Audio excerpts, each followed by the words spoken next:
My background is I was born Lebanese, educated in International College IC, which is part of the it was associated to the American University of Beirut, and then I went to the American University of Beirut for my education. My mother died when I was 16 years old, and that made me really more or less self-sufficient, if you like, since then, because my father was married again, and I was in boarding school, and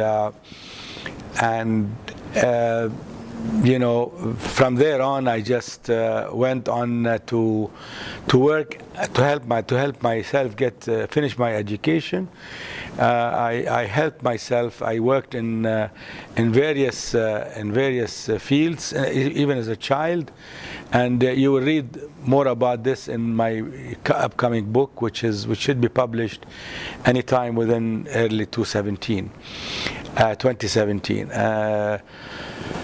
So I sold encyclopedia, I sold insurance, I don't know if you know what encyclopedia is, because this is probably before your days, but at that time we didn't have internet, and so we had to depend on encyclopedia, and that was in short probably the beginning of my career. I worked at university when I was studying, and I worked in organizing exhibitions, and I was basically the promoter of all publications of the university, and I was selling all the advertisements for the publications, and that probably put me where I should be. When I did my aptitude test to university, I was told I could be doing one of three things: either an architect, or a newspaper journalist, believe it or not, or a marketing communication man. Basically, they felt that I have a lot of link with communication with people, and if you look at the three disciplines, they are very, very close to people. And I mean, architecture is really the most important thing for your view, because you walk outside your home, and automatically you face all sorts of constructions and buildings and bridges and roads, and all of these really are communicating with you in one way or another. So therefore, it's a communication with an artistic flip, if you like, and that's what what brought me to study at university business, and with an emphasis on marketing. And then I started my own agency with 7 people, and it was good times, because I started because I couldn't find a job as such, and my friends they saw me working at university and AUB, and I mean they thought very much of my ability and talent, and we were only kids. At 21, we started a company, and we called it Promoseven, and we were 7 partners, and I did exactly what I was more or less doing at university, and that is to organize and promote exhibitions. Soon after that, my friends decided that they wanted to do their own thing, and anyway, they were not working with me. They were just investing, if you like. They were all friends from university, so they were only investing with me, and they split, and I changed the company, and I kept the company, but I changed the name to Promoseven, from Promotion to Promoseven. And the company got basically then, between exhibitions, I was working in advertising, which I also knew, since I was at university, and my marketing background helped me a lot to get into advertising, because I was able to go and visit businesses and give them an analytical approach as to how we can approach the business, how we can actually, if you like, make a philosophy out of their business, make their product a personality, a character, and give it depth and life, and people liked my ideas, and so my advertising side of the business started growing. And then the war in Lebanon came in '75, and I felt that I have no opportunity at all to be in Lebanon, because advertising and wars market just don't work together, you know. Many of my friends stayed behind. They were businessmen trading. Some of them traded in arms, some traded in all sorts of things, but it wasn't really my thing. So I left. I came to Dubai first. In my journey first, I took because I was already married at that time with 2 kids, so I got my family out to Jordan first, and then we went to Turkey because my wife was Turkish, and I left the family there, went to Dubai, and in Dubai I started a small office, and at that time there were hardly any media, if you like. There was no newspapers. The only paper at the time was a weekly that used to weekly newspaper actually that used to come from Bahrain. It was called Gulf Mirror. I don't know if, I mean, it's a history, but it's a beautiful magazine. It was, I mean, it was good times, if you like. And so it was a challenging time. The television was just starting in Dubai, and then I got a call from a friend of mine, Jamil Wafa, and he said to me that why don't you come and visit Bahrain? We have done for him some work when I was in Lebanon, meaning, you know, the logos of his companies when he started up and everything. And I said, okay, I'll work on it. And then at the same time, I received a call from Cathay Pacific, which was a client of mine in Beirut, and they said we wanted to commence flying from Hong Kong to Bahrain. And I said, wow, that's very interesting. So I said, okay. I came to Bahrain, although the distance is very short. At that time, it wasn't as easy as we think. Airports were difficult. The flights, although they were frequent, they were very, if you like, packed, and they were not really, it was not an organized, say, sort of trip, if you like. But anyway, I took the trip. I came here, and I stayed at what was known at the time to be Hilton Hotel. Now it's the Tulip Hotel. And I liked the country very much. I said, you know, this is a beautiful place, and there were already newspapers here. TV was already there. I met the minister Tariq Muayyid at the time, and I felt that this, I mean, I probably was at that time maybe 29, 28, 29. But I felt this is a sort of place that advertising could grow in.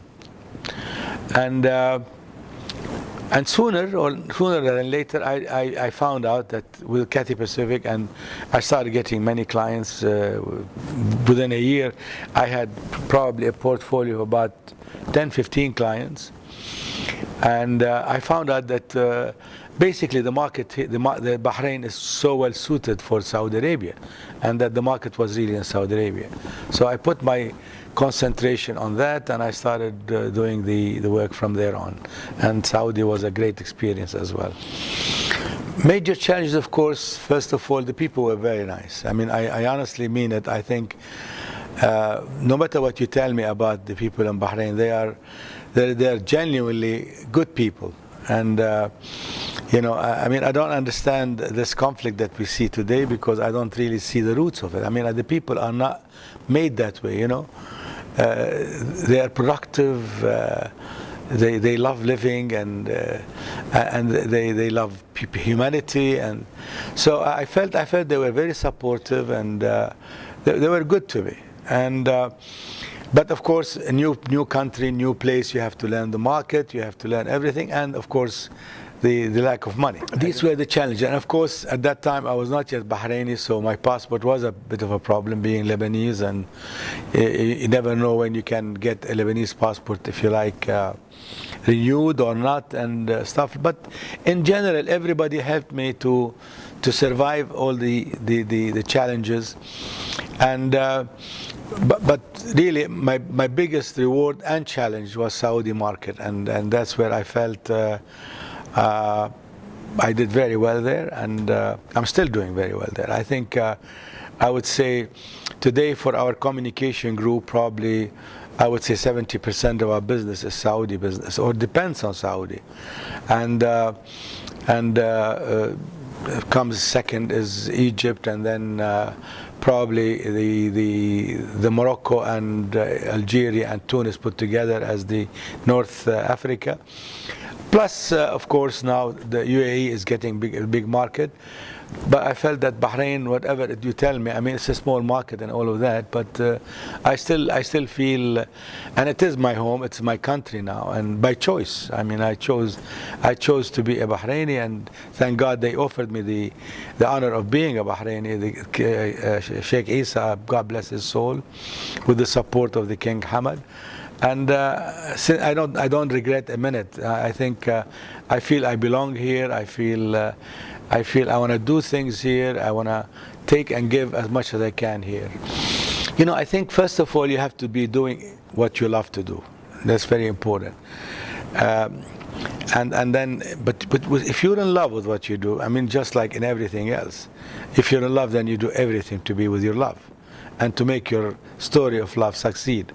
And I think this is probably the beginning of the road to success for any entrepreneur or in anything in life. I mean, if you are in medicine and you don't love medicine, there is something wrong with you, in my opinion. So, or an engineer or whatever. So I believe that I'm blessed that I really was in the business I loved. And after the advertising, as you know, I have changed careers, not careers so much, but I gave my presidency of the agency to professional president in the year 2000, and decided that I'll take a different road. Only because I love the advertising business, because I felt that the business is changing so much, that digital is coming in, that changes around the world are driving the business in a different way, and I knew that I probably could learn it, but I don't know if the business can afford me to learn it. So I decided that the best thing to do is to take another road, and I got involved in real estate, and then I got involved in hospitality business, and we are now also in industry. So we are a conglomerate of businesses right now, but they all, I think, strive on creativity. That's wonderful. How would you define success? Success is achieving whatever you want. I mean, it's not money, for sure. I mean, I think you make money as a result of being successful. I always give an example that a great boxer or a great athlete never ever goes into the athletics because of the money, because of the love of the money. He goes to be number one. But when you're number one, you make money. So the money is a reward for a job well done, and that's how I feel. How I feel it is. Of course, it has changed a lot, and I think there's plenty of talent in Bahrain. Plenty of talent. It needs to be disciplined, in my opinion. Unfortunately, people don't see the value of working in institutions, because if you work in an institution, then even if you want to do your own thing later on, but I mean, you get to know how to work with teams, with people, and training. And by the way, I mean, today being in a job can be sometimes more rewarding than having your own business. We know of all the president of my agency today, I'm sure he makes much more money than many of the entrepreneurs in many countries, including UAE, because our head office has moved to UAE because of our clients. In UAE today, the agency alone is 800 people in UAE alone. But around the Middle East, we're about 4,000 people. And it's run by the president, and I'm the chairman of the group. But I can tell you comfortably that he is extremely rewarded, and I don't think he could have done better being on his own. Right. If you like what. So people have to understand that, and people should know that it's better to work in groups and teams. There is more strength in it than being an individual and a wild shot. Like everything in life, you know, you have many roles. You have the role of the father, you have the role of the loved and lover. You have the role of the efficient, productive person. I'm blessed to say that I have few passions in life, and but I'm very, very sincere to them. One of them is I love beauty, because I'm in the art business, and I'm in the creativity business, not really the art, but in creativity business. And therefore, wherever there is beauty, I love beauty. And secondly, because I'm a communicator, so I understand the value of human beings and man. And I put a lot of stress on it. I mean, I love people. I'm sure that every one of us is heard from someone else at one time or another, but we will not stop loving people and humanity. And therefore, I became fascinated with how did man create things, and what was the beauty in things, and that to me became a new art, if you like, a new fascination. Not a new. I mean, sorry, I said the wrong word here, as new. It's basically since I was a kid, I was very curious about things. And I started collecting since I was in high school. So you can imagine, you know, I took from my father a semaver, which is for tea. I don't know if you know what semaver is. Semaver is as a Turkish or Persian instrument. You boil the water in one pot, and you put another pot with the tea on it, but without water, and you let it steam, and then you put the water so that the steaming of the essence of the leaves is actually made into tea. And then you pour a bit of water because it becomes very concentrated. But I fell in love with that, and I asked my father when I graduated if I can have it. And he said, okay, you can have it. But he said, you could have asked me for a bike or a motorbike. Or anyway, so, and I still kept it. And I still have it till today. I mean, I ran away from the war in Lebanon. I took very few things with me. But I managed to get that piece back, and I still have it. So my love of antique is known. And I have a museum in Dubai called the Moving Image Museum, which is the history of cinema.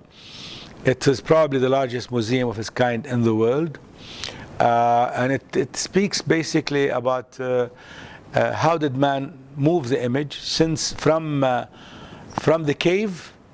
And I stop at Charlie Chaplin, which is electricity. Electricity then is easy to find, and you know, the Hollywood stuff is not difficult. And there are many museums of that kind, and that was very difficult to find, because most of it is shadows, and then from shadows how man moved into painting cells and putting the cells together, and then moving the cells, and a lot of.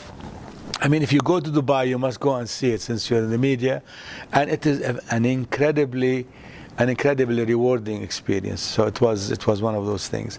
I hope I'll be able to put a museum here as well in this building, and basically it will be called the Curiosity Museum, and it will be anything which doesn't come to your mind, but things that were curiosity stuff. One of them would be a reading glass collection.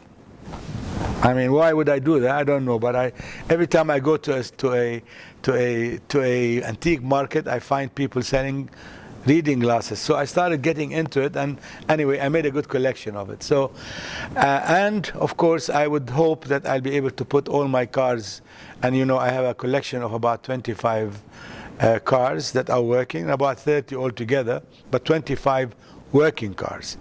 I hope to be able to put them together for the public to view them and see them and enjoy them. My cameras are part of the Moving Image Museum. I'm thankful to God that I was able to do a lot of the things I want to do, and I am happy that there are plenty of things still to be done. I repeat it all the time. There are three important elements in life. One, the first element is, without any doubt, is you have to be passionate about what you do. You have to love it and give it more love as you go. The second P is very simple. You have to be persistent, because no matter what you do, it's just like being after a beautiful girl, you know. It can take you maybe years before you can get her to to bless you with her love, if you like. And but it's worth the effort, but you persist. And the last P, and probably the most, surround yourself with the right people. And that's why I say team. Team is very important.